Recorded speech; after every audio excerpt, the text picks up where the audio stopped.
Welcome to One-on-One Sports Webcast. I'm John Roddy. And I'm Matt Mallion. We have a great show for you today, so let's jump right in and get started with the quick hitters. The Atlanta Hawks are in hot water right now, as Hawks general manager Danny Ferry is taking an indefinite leave of absence in wake of racial remarks made in a conference call with team owners regarding former free agent forward Luol Deng.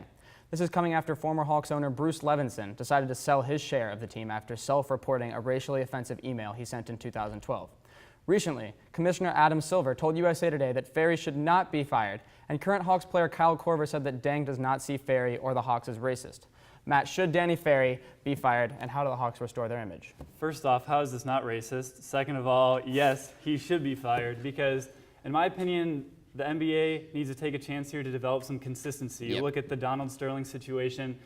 Eventually, he was ousted. I think they need to do the same thing here. I mean, you look at another league like the NFL, and they have been very inconsistent with their suspensions and various policies, drug policies, things like that. Well, not only that, this is the Hawks' second time with racism issues. And not only that, the Atlanta market, heavily influenced by African Americans, all right? There's a large populace of African Americans in Atlanta as opposed to somewhere like Minnesota. That makes it even worse for the Hawks. But I think Danny Ferry needs to be fired. They need a clean slate. They need to start anew. I'm honestly surprised that Luol Deng has even been so gracious throughout this process. He should have been calling for this firing, but I think it needs to happen. Yeah, of course. The Carolina Panthers beat the Detroit Lions 24-7 on Sunday in Cam Newton's return from a rib injury. However, the bigger story was who wasn't on the field. Panthers coach Ron Rivera deactivated Pro Bowl defensive end Greg Hardy hours before the game in light of domestic violence charges he's facing against his ex-girlfriend, which include assault and threatening to kill her.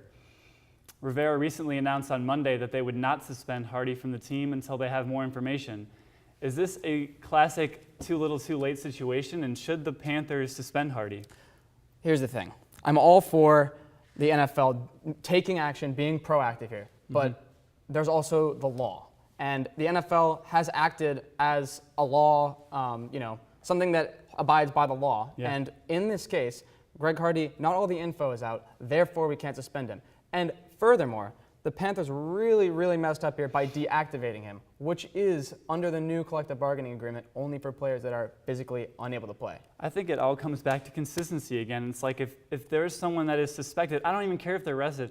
If they're suspected of domestic violence, the NFL needs to be consistent with this and have a similar policy for everyone.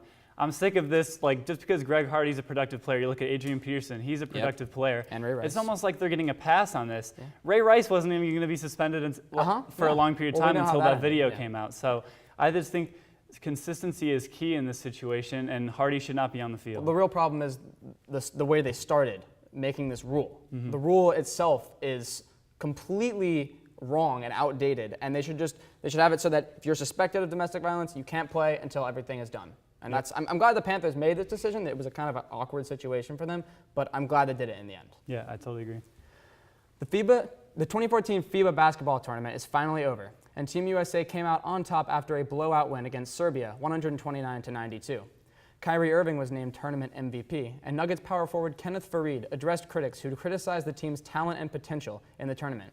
Faried said to reporters, "It kind of was, again, a smack to our face, saying the U.S. was sending the B team to go play in the World Cup." How overlooked was this particular USA team? I think they were definitely overlooked. I mean, you had so many of the top players who didn't play. I mean, LeBron James did not play, Carmelo Anthony did not play, Blake Griffin, Kevin Love, Kevin Durant all dropped out, and then you had Paul George with that devastating injury. But I mean, this is still, obviously, they still ran through this tournament. They're still the best team in the world. Derrick Rose was the backup point guard on this team, which just shows how stacked they were. But I mean, it's a very talented team, and regardless of who's on the floor, they're still the best country basketball-wise. I think this was one of the most overlooked teams in FIBA history. And you could say, oh, well, they're not overlooked because of their talent, they're from the NBA. But I think our media has done something completely wrong here, where they have looked at it solely from an American view. But if you take the players that the USA had on their team this year and look at them in a spectrum of the world, and compare them to the rest of the world, miles ahead of the rest of the world. The NBA, there's nothing that can compare to the NBA. So even the second-tier players in the NBA can still run train through any other country. Yeah. I mean, you had Steph Curry and Klay Thompson just going off against those teams. Yeah, and Steph Curry could start and be the best player on any other country in the world. I mean, I think it would have helped if they ended up having to play Spain in that championship game, which is kind of has some bigger names with the Gasol brothers on that team, but definitely an overlooked team and not much attention even though they won the gold medal. This past weekend in college football was a crazy one with many close calls and big-time upsets. 3 of the biggest headlines from this past weekend was number 9 Southern California losing to unranked Boston College 37-31, number 6 Georgia losing to rival number 24 South Carolina 38-35, and number 12 UCLA barely beating unranked Texas 2017 to stay undefeated. In the current rankings, UCLA remains at 12 while Georgia slips to 13 and USC drops all the way down to number 17. Are Georgia's, USC's, and UCLA's playoff hopes dashed because of this? It's sad for UCLA and USC here because they don't play in the SEC. And we all know the power that the SEC has, and we all know the 13 people on the council who decide who goes to the playoffs are all thinking about the SEC. And right now the SEC, I believe it's the SEC East, has 5 teams in the top 10. That's just in one side of the SEC. Whereas USC and UCLA, their strength of schedule won't compare to any of the SEC teams. So I think if Georgia can just win out from here, from this point on, they're going to be in. Yeah, they're in a great spot because, I mean, they still play Missouri, Tennessee, Florida, Auburn. They have lots of opportunities there in the SEC. As far as UCLA, I mean, they won that game. They're still undefeated. All 3 games that they have won have been close calls, but if you're winning games, that is not going to hurt you at all when it comes to your postseason aspirations. And I also think that with the new playoff situation, you're going to have 4 teams that will be selected to kind of play it out, so it's not as if you have to be one of the 2 best to even win the title this year. I think the problem, though, with the UCLA-USC situation is they're going to end up playing each other, and I think USC is going to win, which means both of them are going to have at least 1 loss. So, and I don't think any of the teams in their conference are going to make the playoffs with 1 loss because there's SEC teams lining up, and we could potentially see 4 SEC teams in the playoffs. We could, yeah. And I mean, that wouldn't really be fun for anyone, but it's whatever.